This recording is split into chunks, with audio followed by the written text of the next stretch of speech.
let's move on to the next section, which is getting organized, or as I like to call, the architect. So whenever you're going to build a building or any kind of structure, you plan out everything first. Like, where's the plumbing? Where's the electrical? Where's your foundation? Where's the roof? Where's the water going to go? Is anything that can catch fire near the building? All these things need to be thought out prior to ever putting a shovel in the ground, and for good reason. Think about a house. That's relatively simple, but if you think about a skyscraper, you have 100 different stories stacked on top of each other. The complexity is insane, and then sometimes our life is very much that same way.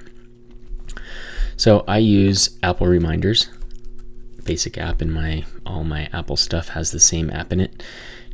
Anytime I think of something, I throw it in there. If you don't use Apple and you use Android, I'm sorry, because Android, you're automatic green dot in all of our Apple users' lives. But anyhow, I found another app called Todoist. It seems to get great reviews and looks and acts a lot like Apple Reminders. So what I'm teaching here can go over to that as well. So the two lists that I think are the most important is, one is your general list. That's pretty much where everything goes. And then your dream list. And that's the list that you use to really put your stamp on the earth and to say, this is what I want to make of my life, not just what I need to do to get through life.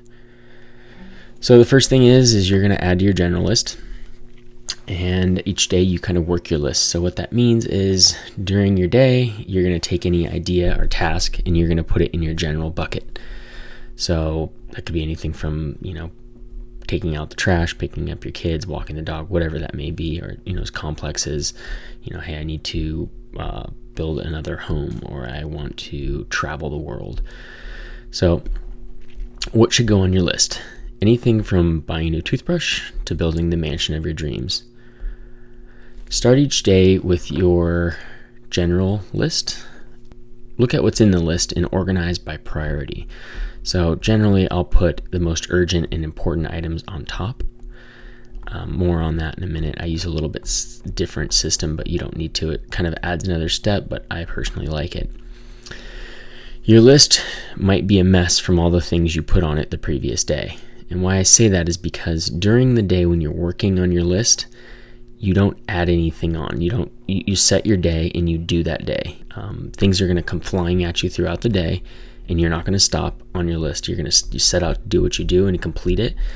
It just gets thrown onto your list. So while you're getting phone calls and emails, you don't get distracted. You stay with what you're doing, but you add it to your list. So the next day, your general list should be messy, and therefore you have to organize it again. If it's not, it means you aren't adding to the list, which can be good or bad. Good, meaning nothing came in and you've got no more tasks to do, which means you might be able to get ahead, which we all know that never happens. Or bad, because you're just not adding to the list. And that's bad because what you're not adding will be forgotten, and what you're forgetting is a spark now, but will eventually possibly turn into a forest fire. So before you go into organizing, look at your list and decide what shouldn't even be on the list. Beware of what you put on your list. Most things you think are important really are not going to move you closer to your goals. Examples would be random thoughts that after consideration won't make you happier or more fulfilled. Cutting out these tasks that really don't matter is a huge bonus. This part is massive. You really have to think about what's important and what's just fluff. Being a master of fluff gets you nowhere. So there are a lot of productive people in the world.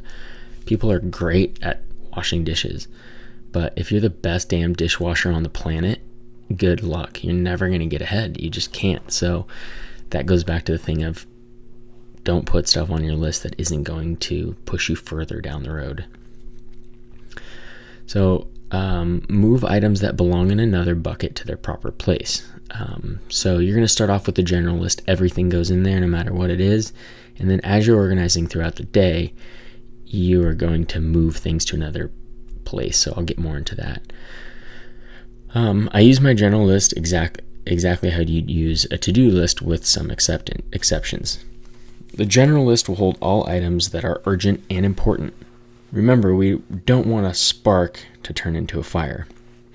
If they aren't urgent and important, they can go into another bucket, or better yet, be removed from all lists.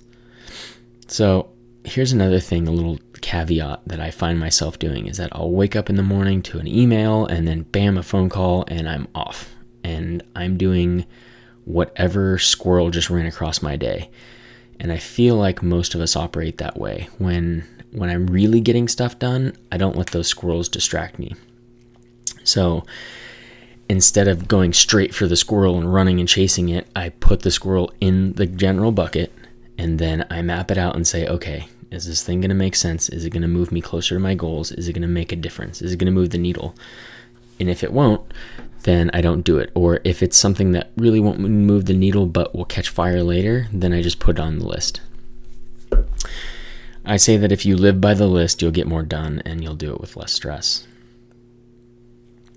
There's another topic here that needs to be addressed, in that, say you have a big task. You might want to create another bucket or another list.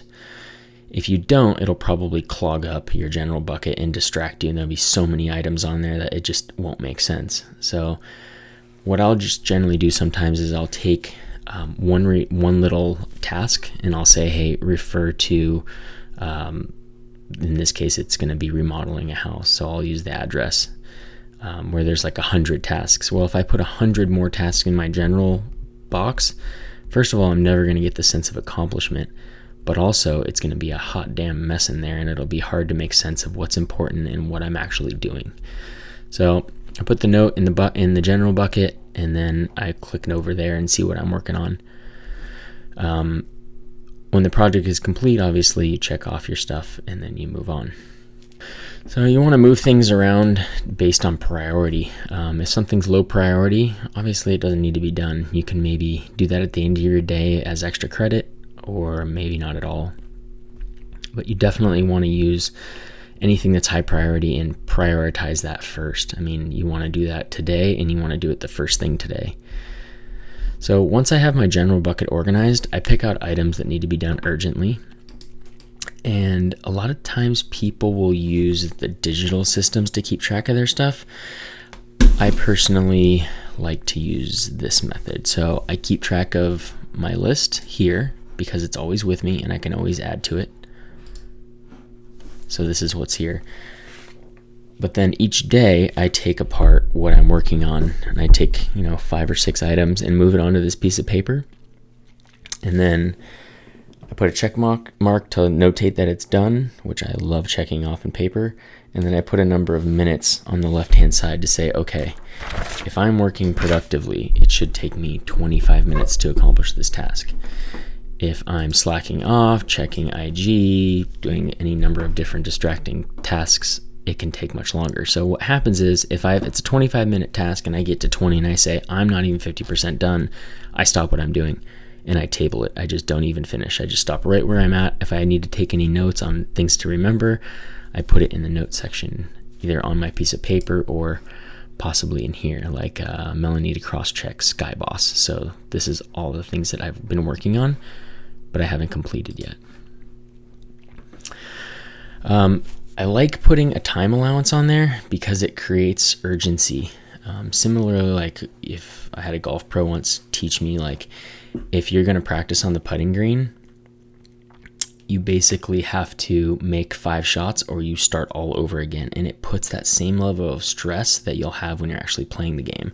So the minutes allowance is good because it'll keep you on track, and it'll tell you, hey, like you're screwing off, you're not being productive, or there's way more to this. You need to create another list or rethink the whole damn thing, or possibly just cut it off entirely and not do it at all. So as the tasks come up throughout the day, I'm generally putting them in the general bucket and I continue on with what I'm doing. So I don't, like I said earlier, I don't stop what I'm doing. If I get an urgent email that's like urgent but it can wait, it just gets thrown into the general bucket and I'll get to it probably the next day if it's important, or I may not get to it for a week, but I will. I'll never forget about it. It will be picked up eventually. The big thing about not getting distracted is you'll never get anything done if you're constantly chasing the squirrel. And a lot of times the squirrel seems important at the moment, but once you give it a day or two, you realize that it doesn't even matter. Sometimes it'll solve itself. Just by doing nothing, it gets solved. You do want to notate it and put it in your task list, but you don't want to stop your flow and you want to keep going. So make sure you check your stuff off as you go. Obviously, that's like the most fun part of this whole system, is checking stuff off and seeing what you're getting done. The organizing system, I use Apple Reminders, but as I said earlier, you can use Todoist. I think that's a good app. There's also Evernote. There's all sorts of different systems, but from the reviews I've heard, Todoist is a good one. It allows you to share. Sharing will be important in this next section here, how to supercharge your list. So this course really isn't a lot about technology. It's more conceptual, like how to get your brain to stop doing what you've always done so that you can be more productive. But if someone out there hears this and has a way better version of what I'm doing as far as technology, or in any case, if you know something that's not here, by all means, share it. Let me know. Comment however you want to do it, because ultimately, I don't think I'm the master of anything. I think that cumulatively we can produce a much better outcome than just me rambling on a podcast.